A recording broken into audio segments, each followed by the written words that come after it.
কোথাও গিয়ে বস এটা মনে হচ্ছে না যে এটা একটা ওয়ার্কিং ডে। এটা জাস্ট কোথাও গিয়ে মনে হচ্ছে না সবেমাত্র হয়তো কোথাও গিয়ে ধূমকেতু মুক্তি পেয়েছে। হ্যালো গাইস, আমি Deep and welcome back to my channel Deep exclusive. So এখন আমি এই ভিডিওর মধ্যে কথা বলবো ধূমকেতুকে নিয়ে। এবং ধূমকেতু গতকাল একটা ব্যাপক একটা ম্যাসিভ লেভেলে কিন্তু কোথাও গিয়ে রেসপন্স পেয়েছে এবং ফ্যান্টাস্টিক মানডে আমরা যাকে বলি, যে যে ওয়ার্কিং ডেটা এটা হচ্ছে কি শুরু হয়েছে এবং সেটা কোথাও গিয়ে তাকে এস্টাবলিশ করছে যে না, এটা একটা working day box office collections নয়, হয়তো কিছুক্ষণের মধ্যে হয়তো হয়তো গতকালের বক্স অফিস কালেকশন চলেও আসবে। প্রথম 4 দিনে 10 কোটি 16 লক্ষ টাকার কিন্তু একটা বিজনেস করেছিল। এবং আজকের এখনো অবধি দেখলাম যে দেবদা পোস্ট করে দিয়েছে যে 75 শোজ, প্রায় 75টা মতো শোজ এখন অবধি কিন্তু হাউসফুল যাচ্ছে।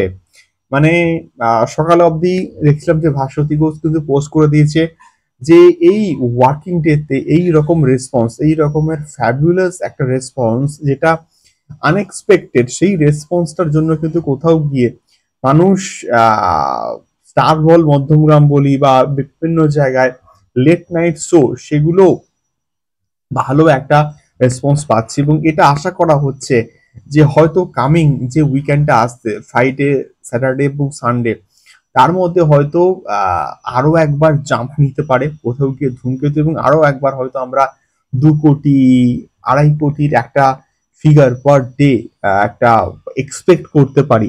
জানি না এটা হবে কিনা, বাট এটা যেহেতু হয় না ওয়ার্ড অফ মাউথ, দেবদার ছবি ওয়ার্ড অফ মাউথ প্রচন্ড ভালো হয় এবং সেটা এই ছবির ক্ষেত্রে ওয়ার্ড অফ মাউথটাও ভালো হচ্ছে বলেই মানুষ বারবার একজন হয়তো 2 বার 3 বার করে ধূমকেতু কিন্তু দেখতে আসছে।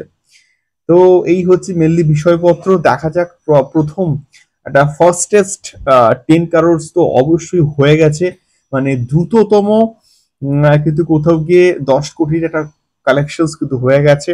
এবং অলরেডি দেখলাম নচিকেতার ওই গানটা কিন্তু কোথাও গিয়ে ড্রপ করা হচ্ছে, যেটা শুনতে বস হেভি লাগছে। এবং আমরা যখন ধূমকেতু দেখেছি তখনও কিন্তু গানটা হেভি লাগছিল এবং গানটা প্রপার জায়গাতে কিন্তু প্লেস করা হয়েছিল।